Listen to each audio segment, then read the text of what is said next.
TV America. We cover the Americas with the difference. More than 30 correspondents across North, Central, and South America. And what are the chances that a woman may lead the international organization for the first time? Hello, I'm Nathan King, filling in for Anna Naidu, and this is The Heat.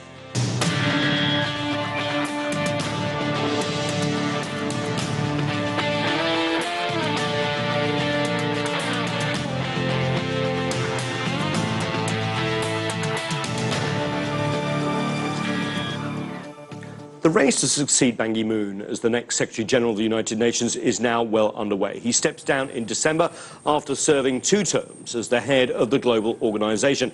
That includes, of course, 193 member states. And for the first time since the UN was established more than 70 years ago, it's possible that a woman may take over as the new UN Secretary-General. 5 of the candidates still left in the race are female. In a few moments, I'll talk to an international panel. But we begin with CCTV correspondent Li-Ning Tan, who joins us now from the United Nations in New York. Li-Ning, thanks so much. What's the state of the race so far? So many candidates.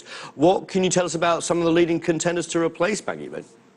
Hey there, Nathan. So yes, now we are at the straw polling stage, which is essentially a shortlisting process in which the strongest members of the UN, the Security Council, they are voting through secret ballots to encourage or discourage candidates from continuing in the race or to compete. So through this straw polling process, there have been 2 so far. There'll be more to come, but a front runner has emerged, and that is Antonio Guterres. He is a familiar name within the UN system, having served 2 terms as the UN's chief, UN refugee chief, and that has put him at a great advantage because his experience working on the ground with refugees at what's been described as the worst refugee crisis in modern history, that gives him an edge over other candidates. What isn't working too well for him is that he's from Portugal, which is a founding member of NATO, and that isn't going over very well with countries like Russia. Now, Russia has its support behind Vuk Jeremic, which is the former Foreign Minister of Serbia. Now, his advantage, Jeremic's advantage, is that he's from Eastern Europe, and Russia is very supportive of that. Also, his candidacy comes at a time when there is somewhat of an unofficial understanding within the UN that it is Eastern Europe's turn at the helm.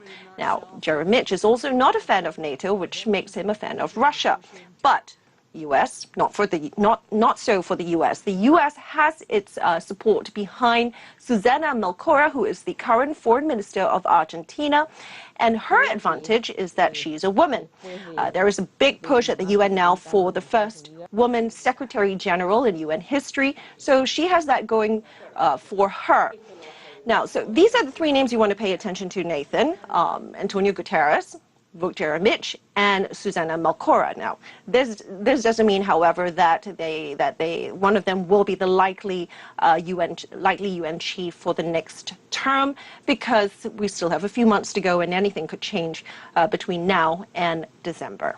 Indeed, Li-Ning. Obviously, you said the Security Council ultimately decides and then sends it up for the UN General Assembly to say yes or no. What role are the permanent members, especially China, of the Security Council playing in selecting this new UN Secretary-General?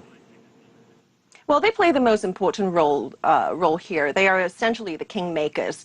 Now, ultimately, the Security Council, the permanent 5 members of the Security Council, China, Russia, the UK, the US, and France, they have the power to veto a candidate, essentially blocking a candidate from taking on this position. And in the past, they have decided, they have made this decision, is effectively electing a candidate and having the General Assembly rubber stamp that candidate. But this year, there is a push for more transparency, which is why we know who these candidates are. We're hearing from them. However, with this veto and this level of transparency, Security Council permanent 5 members will be under a lot more pressure to explain their vetoes if they were to block what is perceived to be a very popular candidate. Now, at this point, though, they can't really agree on a candidate. The U.S. wants a woman. Russia wants an Eastern European. China is likely to vote to be more cautious and serve as a counterbalance to some of what the other P5 want. Now, historically at the Security Council, China has been very cautious against push for sanctions, embargoes, foreign military intervention. So it's likely to lean towards candidates who are less ostensibly reformist or interventionist and who may be more measured and adept at working through the diplomatic channels behind the scenes and negotiating for solutions behind the scenes. Thanks so much, Lily. Appreciate it. And joining us now from Beirut is Regina Durham. She has covered the United Nations for years and is a columnist and senior diplomatic correspondent for Al Hayat newspaper. She is also the founder and executive chair of the Beirut Institute. And with us from New York is Shazia Rafi. She is the managing director of Global Parliamentary Services and is the former Secretary General of Parliamentarians for Global Action. Also joining us from Providence, Rhode Island, is Vladimir Goldstein. He is a professor of Slavic studies at Brown University. He's an expert on Russian foreign policy. Welcome, all of you, to the show. Regina, I have to go to you first because you've covered the UN for quite a while now, and you've seen a lot of Secretary Generals 40 years, exactly 40 years. I didn't want to put any age label on it, but you've seen a lot of Secretary Generals come and go. There is a long list here, and there seems to be more transparency. Who are we expecting to be the next Secretary General of the United Nations? Well, if I were to tell you that we are expecting clearly one person, I would be the most misinformed or uninformed person at the United Nations. I think maybe at most the Russians and the Americans could tell you if they agree to one, but at least I think they are discussing maybe behind the scenes a number of names. It's not about the straw poll that has been taken place and that will happen again on Monday, the third round of the straw poll in the Security Council. It's important in as far as transparency is concerned and as far as engaging the other members of the Security Council plus the larger membership of the United States. Bottom line, it boils down to what the permanent members would choose, in particular in this case, this time Russia and the United States, given that it's supposedly the role of Eastern Europe, and given it's also supposedly the role of a woman to be a Secretary General. I'm glad you mentioned a woman there, Regina. You're absolutely right. There's straw polls within the Security Council. They either encourage or discourage candidates or don't encourage them at all. There's been a few of those, one more on August 29th. Let's go to Rhode Island and Vladimir, because Regina suggested there that even though the process is more transparent, that the US and Russia essentially have to agree on a candidate. I've got a list of candidates in front of me. We've got the former refugee chief. We've got the former chief of staff of Ban Ki-moon. Lots of able people here. Do you think there'll be a candidate in which the US and Russia can agree on, Vladimir? I'm sure they will find one. But I wouldn't dismiss, for example, Chinese concerns. China is also a permanent member of Security Council, and I think they have to sort of, settle on a candidate which fits them as well. But, I also have to, stress at this moment that recently United Nations was a rather kind of helpless organization, either rubber stamping, particular politics of NATO, or just withdrawing and not criticizing it vocally. So I think, both Russia and China should insist on such candidate, which would be, kind of accommodating and understanding American position, but also somebody who will try to bring a backbone back to United Nations, well, and, to bring the authority of this organization back to the forefront. This is fundamental importance, and every member has to take it seriously. It's interesting you say that, Vladimir, because one of the names on the list is the former ambassador of Serbia, who was also president of the General Assembly, Vuk Jeremic. Regina knows Mr. Jeremic very well. He is the Russians' sort of one of the preferred candidate. But he's against Kosovo independence, as you know. He's had some critical things to say about NATO. Could the US agree on that person? It seems that all the candidates here may have a problem with one or other of the permanent 5 members of the Security Council, and so therefore we might even see a new name. I think on the surface of it, he seems like a very good candidate for Russians. You know, both him and also the Bulgarian candidate, lady Bokova, Irina Bokova. They both, I think, were educated in Russia originally, and they know Russian language, and they definitely understand and can convey a Russian position. How accommodating will be United States to them, it's not clear. But also it's important to stress that, you know, the person who will be chosen have to have real kind of, you know, dignitas, you know, kind of real kind of power and strength. And that's, I think, is of fundamental importance. Not so much, say, you know, Slavic person or Eastern European person, but somebody who will bring this organization back to the level where its opinions will be taken seriously and listened to. Right. You know, you're bringing the case of Serbia. It's a very important case because in 1999, when NATO decided to bomb, you know, Serbia because of their concerns over Kosovo, you know, United Nations Security Council didn't support it. That's right. It was bypassed. That's a different point. I just want to go on to Shazia because I want her to weigh in here too. Obviously lots of candidates, but the UN Secretary General, current one, Ban Ki-moon, has basically said he would like to see a woman lead the international organisation for the first time. Looking at this list, Shazia, which woman do you think has got the gumption to take on this rather thankless task? Is it Susanna Malcora, the former Chief of Staff of Ban Ki-moon? Is it Helen Clark, the former Prime Minister of New Zealand, who's running UNDP? There's some really quite fabulous women candidates here. Who would you like to see? Well, I think the key here is that actually have women who have credible experience, who've been running all the various agencies of the UN system and have also been running governments who have put themselves forward in an open, transparent process. And so for the first time, you actually cannot say that there isn't a qualified woman or, you know, which woman can do it. All of them can really do it, particularly those who are heading UN agencies. They bring to the table major experience. So this time around, I think the Council has an incredibly interesting choice because while they can square away regional concerns, they can also square away gender concerns. And the UN itself does not have a very good gender record. I mean, this is 20 years on from the Beijing meeting where the UN promised to get you know, parity, and we are now still at less than a quarter of senior positions, less than 5%, 3% of peacekeepers. Shazia, I just want to follow up. Who's your favourite candidate? Because I also forgot to mention, of course, Cristina Figueres, who led up the big push for a global climate change agreement as well. Very, very talented woman from Costa Rica. Who's your favourite? Well, you know, I have been working with a campaign called Woman SG to get the credible women through their own national nomination processes. So any of the below, sort of any of the above? Well, not just any of the above. I think the ones who have been, even though these straw polls may or may not give you an indication of how the P5 will go, the final candidate also has to get a total of 9 votes of the Council, which means that the elected members' views do count.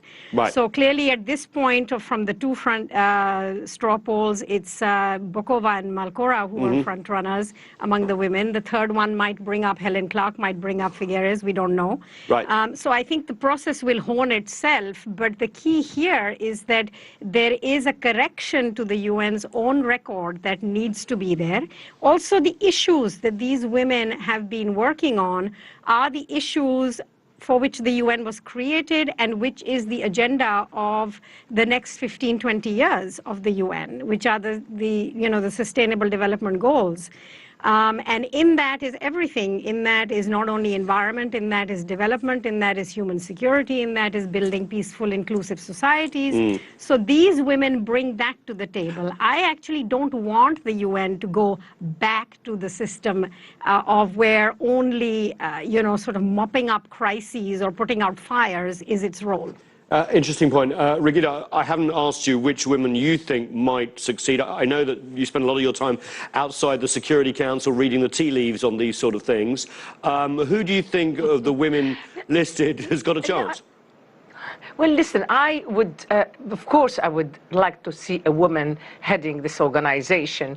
And several of those women are friends of mine, personal friends, as are many of the candidates who are male candidates. It's very hard for me to come out and say, this is the person I would like to see as a Secretary General, because quite honestly, they're all quite qualified. I would have, maybe some of them have more flaws than the others, but I think there are a number of people who are very well qualified. So I don't want to make this a gender issue only. We need qualifications for leading this organization. And so therefore, if it's the same qualifications between a man and a woman, of course I'd rather have a woman. But there are different, if you want, reservations about the different women because of their own background, of their performances, sometimes because of their personality. I'll give you one example. Susanna Malcorra is a very fine and a very qualified candidate. But the impression is, right or wrong, and I'm just going to put the impression, is that she will be a continuation of what the current Secretary General Ban Ki-moon has brought to the United Nations. She was his chief of staff, yes. Don't want that. Yeah. Exactly. And so, you know, I mean, that is something that people will look at. I mean, the governments will look at, but also people will look at it. I mean, if the priority is to have someone from Eastern Europe, when maybe then either Vuč, but Vuč, he may have reservations, as you correctly pointed out, from NATO members. However, you would have maybe Danilo Turk. Danilo Turk has a very the good former Slovenian background, president, yes.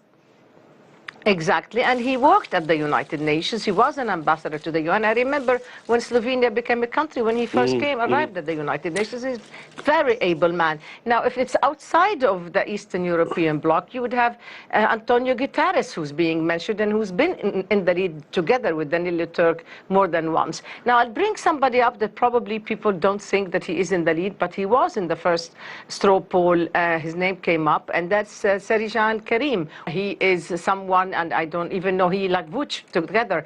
They have mixed parents, Muslim and Christians. His father, I believe, is a Muslim, so that's an addition of, you know, the first time there would be a Muslim Secretary General, a Muslim who is moderate, which is a great statement against the extremists amongst Muslims and others. So there's all these considerations that are playing in the process. Regina, thanks so much for that rundown of the runners and riders. Very good analysis there. Can I just bring in Vladimir just before we go to break? Why does it have to be an Eastern European again?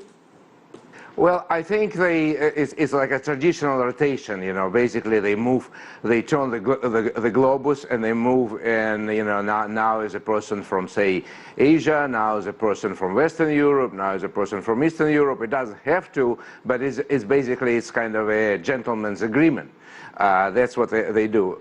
But I would, you know, stress, you know, and I would like to go back to the history of UN, which was originally planned, you know, to prevent wars. It was supposed to be some kind of a body which overlooks conflicts and which will be respected by all, you know, parts, all different leaders, and will make decisions. Well, while there was a certain parity between, say, Soviet Union, Eastern Bloc, and NATO, you know, United Nations try to maintain this peace. With the collapse of the Soviet Union, basically United Nations was pushed to the side and began to obey the dictate of you know, United States.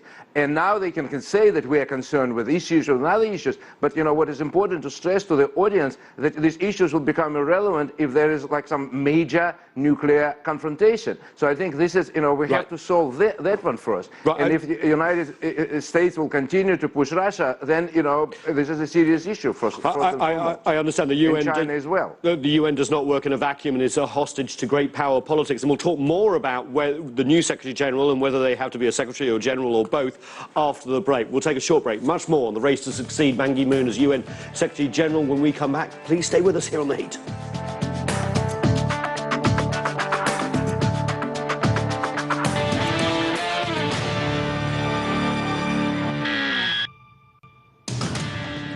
Welcome back to The Heat. I'm Nathan King, filling in for Anna Naidu. We are talking about who the next United Nations Secretary-General may be when Ban Ki-moon steps down later this year. Let's bring back in our panel. I want to go to Shazia Rafi in New York. You know, we talked about who might be the next UN Secretary-General, but what qualities does whoever it's going to be need to have, given the crises that are facing the world? People have been very critical over the UN, over inaction, inability to solve the Syrian crisis. There are others as well. South Sudan, the world's newest nation, tearing itself apart. What do they need to be? They need to be a secretary, a general, more what? Well, I think as one who's held that title, even though of albeit a very small organization, you need to be able to be both, and you need to be able to judge when you need to be both. So to some extent, you know, with some members of the P5, you occasionally need to step back and be secretary, and with the rest of the world and the institution itself, you need to be a general.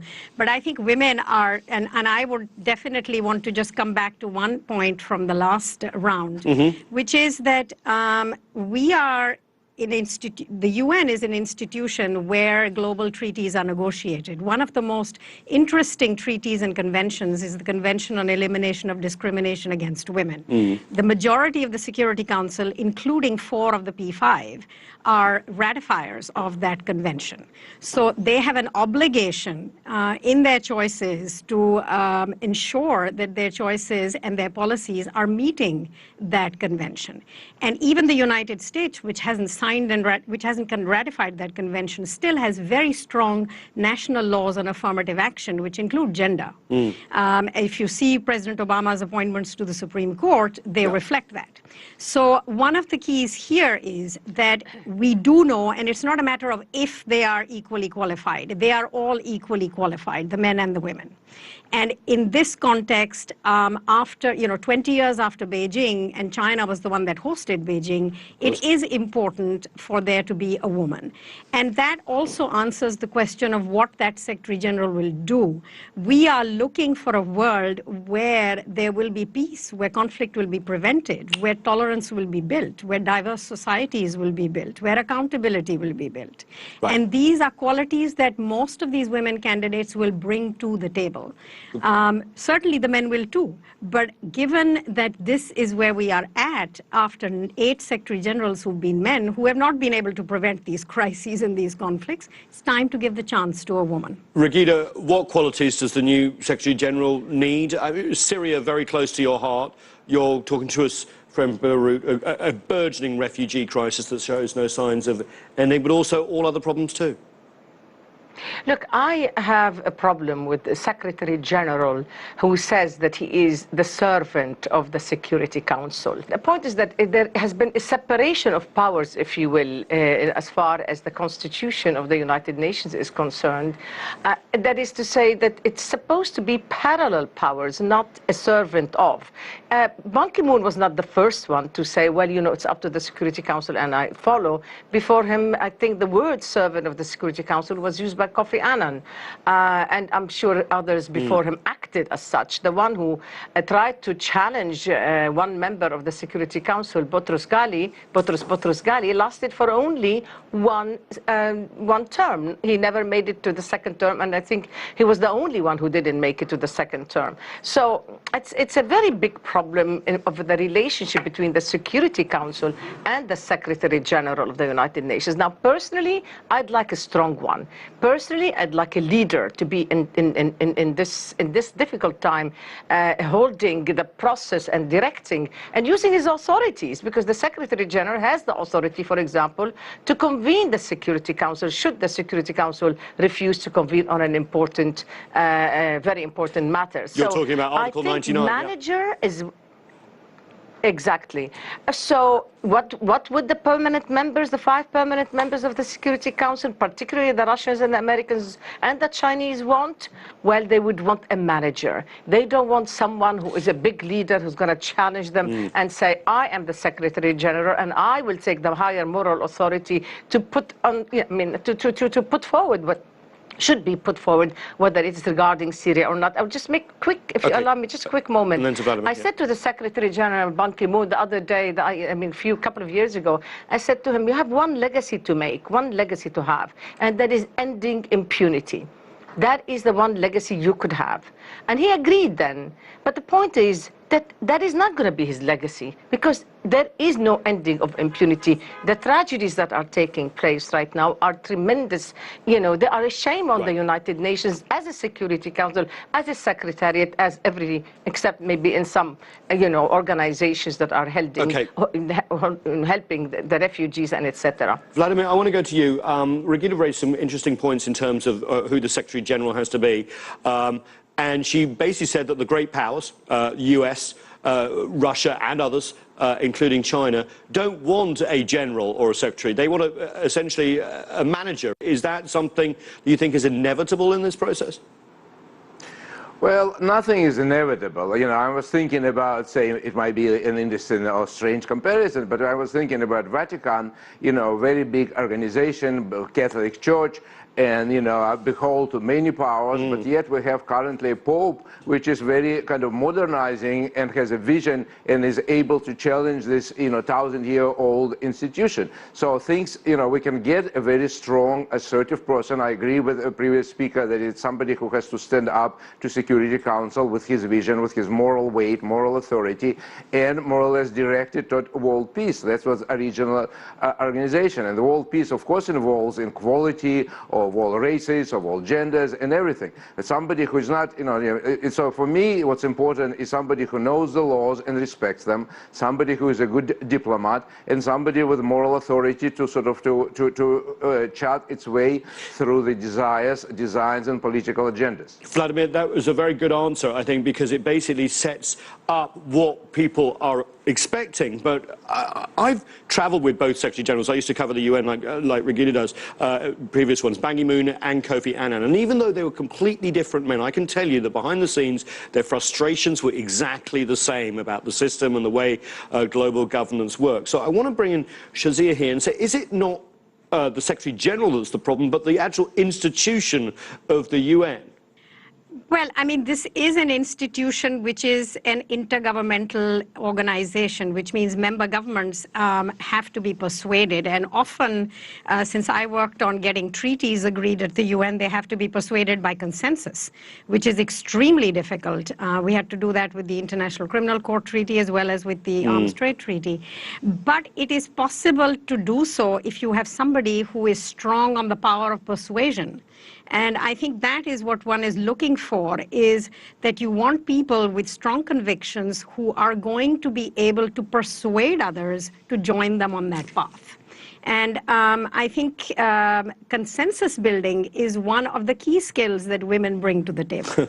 So I understand the previous speakers keep saying he when they're referring to the Secretary General, but we are down the road to possibly seeing she.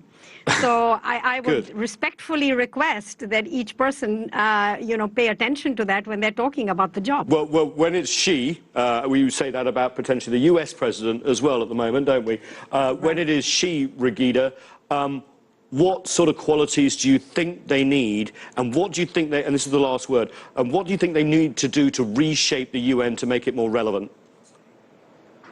I think she needs to dare. I think any Secretary General who's going to lie low and say, well, it's none of my business, I'll hide behind the Security Council, we don't need him or her to take this organization into the right direction. We have too many tragedies in the world. We need her to lead with courage and with the intention to say, I dare to be fair. Well, she or he will probably be known in the next couple of months. Regina Durham from Beirut, thanks so much. And also Shazia Rafi from New York, really appreciate it. And Vladimir Goldstein as well from Rhode Island. Fascinating discussion. That is all we have time for on this edition of The Heat. We'd love to hear from you. So please send us your questions and comments and story ideas too to theheat@cctv-america.com. And we'd like to continue the conversation on social media, of course. So give us your thoughts and comments on our Facebook at CCTV America. I'm Nathan King in Washington, D.C. So thanks so much for watching.